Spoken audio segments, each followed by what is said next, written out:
Hi friends, welcome back to our channel.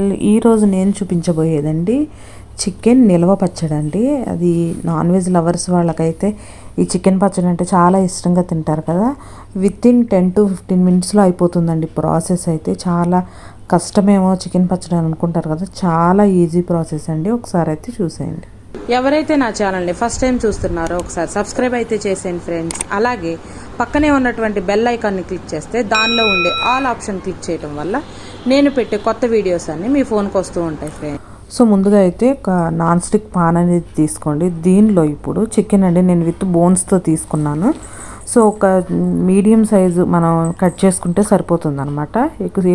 Main ఏంటంటే with స్కిన్తో వేసుకోకండి, skinless అయితే బాగుంటుంది అనమాట.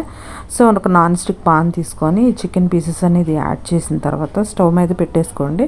ఇప్పుడు దీనిలో కొంచెం పసుపు, అలాగే కొంచెం సాల్ట్ కూడా యాడ్ చేసేసి, ముందుగా మనకి ఈ చికెన్లో అనేది వాటర్ ఎక్కువ ఉంటుంది కదండి, ఈ వాటర్ కంటెంట్ అంతా పోయే వరకు కూడా మనం ఇట్లా ఈ నాన్ స్టిక్ పాన్లోనే ఇట్లా ఫ్రై చేసుకోండి. మామూలుగా మీరు ఐరన్వి కానీ ఈ అల్యూమినియం కానీ వాటిలో యాడ్ చేసుకొని చేసుకున్నారనుకోండి అడుగు పట్టేస్తుంది. అదే నాన్ స్టిక్ అయితే మనకి అడుగు పట్టకుండా సరిపోతుంది అనమాట. సో ఒక 2-3 మినిట్స్ తర్వాత ఇదిగోండి చికెన్లో నుంచి ఈ విధంగా వాటర్ అనేది బయటకు వస్తూ ఉంటుంది, చూసారా. ఈ వాటర్ అంతా కూడా డ్రై అయిపోవాలండి. అప్పుడే మనకి చికెన్ పచ్చడి అనేది 1 or 2 months వరకు నిల్వ ఉంటుందండి, మనం బయట పెట్టుకున్నా కూడా. సో చూడండి, మొత్తం అంతా కూడా ఈ చికెన్లో వాటర్ అంతా కూడా డ్రై అయిపోయేలాగా ఉండాలి. ఇదిగోండి ఈ విధంగా ఉండాలన్నమాట. అస్సలు వాటర్ అనేది ఉండకూడదండి, తడి అనేది ఉండకుండా ఈ విధంగా ఫ్రై అయితే చేసేసుకోండి. దీనిలో నేను ఆయిల్ అనేది యాడ్ చేయలేదు, జస్ట్ అలా రోస్ట్గానే చేశానండి. జస్ట్ ఇప్పుడు ఒక బాండీ తీసుకొని దీనిలో శనగ నూనె అండి, మనం పచ్చళ్ళు అంటే శనగ నూనె యాడ్ చేసుకుంటాం కాబట్టి నేను శనగ నూనె యాడ్ చేసుకున్నాను. దీనిలో ఇప్పుడు నేను కొలతలతో చెప్పాలంటే ఒక 600 grams వరకు నేను చికెన్ అయితే తీసుకున్నానండి. దీనిలో ఇప్పుడు ఆయిల్ వచ్చేసి ఒక 200 grams మాత్రమే తీసుకున్నానండి. 200 grams ఆయిల్ అయితే సరిపోతుంది. సో ముందుగా ఫ్రై చేసి పక్కన పెట్టుకున్నటువంటి చికెన్ని మనం ఆయిల్ హీట్ అయిన తర్వాత ఆయిల్లో యాడ్ చేసేసుకోండి. మొత్తం అంతా యాడ్ చేసుకొని మనకి పీస్ అనేది కొంచెం ఆ రెడ్డిష్ కలర్ వచ్చే వరకు కూడా, గోల్డెన్ కలర్ వచ్చే వరకు కూడా మంచిగా ఫ్రై చేసుకోవాలన్నమాట.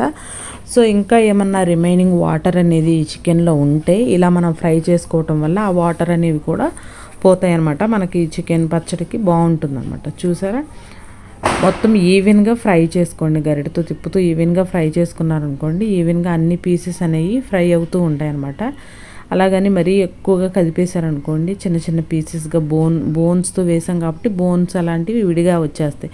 సో అందుకని కొంచెం కేర్ఫుల్గా ఫ్రై చేసుకోండి. మనకి ఇంకా ఫైనల్గా ఇదిగోండి ఈ కలర్ వస్తే సరిపోతుంది. చూసారా, కలర్ఫుల్గా ఉంటుంది కదా. ఇలా మనం ఫ్రై చేసుకున్నాం అనుకోండి, పచ్చడి అనేది నిల్వ ఉంటుంది అనమాట. అదే కొంచెం మనం తక్కువ కలర్లో ఫ్రై చేసేసుకొని కలుపుకుంటే అంత నిల్వ ఉండదు అనమాట. సో ఈ విధంగా ఈ కలర్ వచ్చే వరకు ఫ్రై చేసుకున్నాం అనుకోండి, మనకు బయట పెట్టుకున్నా కూడా పచ్చడి ఒక 2 months వరకు నిల్వ ఉంటుందండి. బాగుంటుంది, చాలా టేస్టీగా ఉంటుంది, అలాగే చాలా ఈజీగా కూడా ఉంటుందండి. చాలా కష్టమేమో అనుకుంటారు కదా చికెన్ పచ్చడి చేసుకోవటం, కానీ నిజంగా ఈరోజు నేను చెప్పిన మెథడ్లో చేయండి, టేస్ట్ ఉంటుంది. అలాగే వితిన్ 10 to 15 మినిట్స్లో అయిపోతుందండి. చాలా బాగుంటుంది టేస్ట్ అయితే.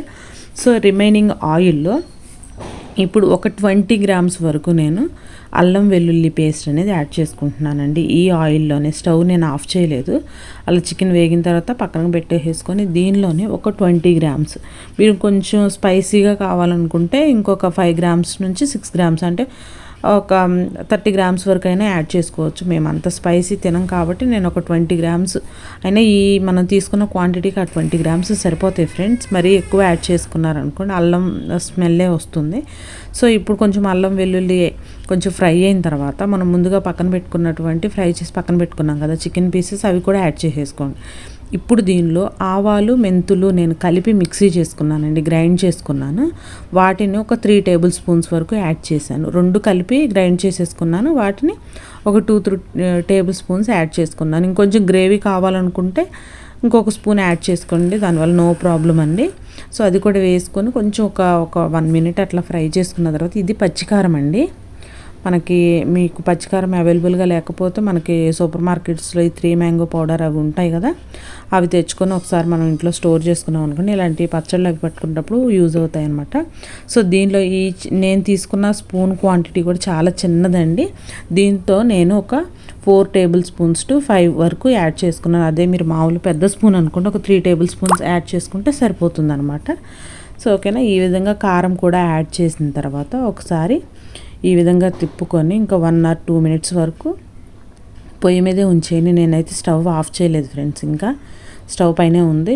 ఇప్పుడు ఈ స్టేజ్లోనే కొంచెం మీరు ఈ సాల్ట్ అనేది సరిపోతుందో లేదో, కొంచెం మనకి నిలవ పచ్చడి అంటే ఉప్పు కొంచెం ఎక్కువ ఉంటేనే ఆ నిలవ ఉంటుంది కాబట్టి కొంచెం సాల్ట్ అనేది వేసుకొని ఈ మనకి ఈ టైంలోనే వేసేసుకొని సాల్ట్ అనేది ఇంకా స్టవ్ అయితే ఆఫ్ చేసేసుకొని ఈ పచ్చడి అనేది కొంచెం చల్లారనివ్వండి. ఇప్పుడు దీనిలో నేను ఒక ఫుల్ నిమ్మకాయ రసం అండి, మనకు కొంచెం పచ్చడి అనేది పుల్లగా ఉంటే బాగుంటుంది కాబట్టి ఒక ఫుల్ నిమ్మకాయ తీసుకొని ఆ రసం అనేది యాడ్ చేసేసుకుంటున్నాను. చూడండి ఎంత కలర్ఫుల్గా ఉందో, చాలా బాగుంటుంది కదా. సో కర్రీ ఏమీ లేనప్పుడు జస్ట్ ఒక పీస్ వేసుకుని ఆ గ్రేవీ వేసుకొని మొత్తం అన్నం అంతా తినేయొచ్చండి. చాలా బాగుంటుంది టేస్ట్, చాలా ఈజీగా కూడా ఉంది కదా. సో ఒకసారి మీరు కూడా ట్రై చేయండి, మీకు ఎలా కుదిరిందో నాకైతే కామెంట్ చేయటం మర్చిపోకండి. ఇలాంటి వెరైటీ రెసిపీస్ కోసం మన ఛానల్ని సబ్స్క్రైబ్ చేయటం మర్చిపోకండి ఫ్రెండ్స్. Thanks for watching.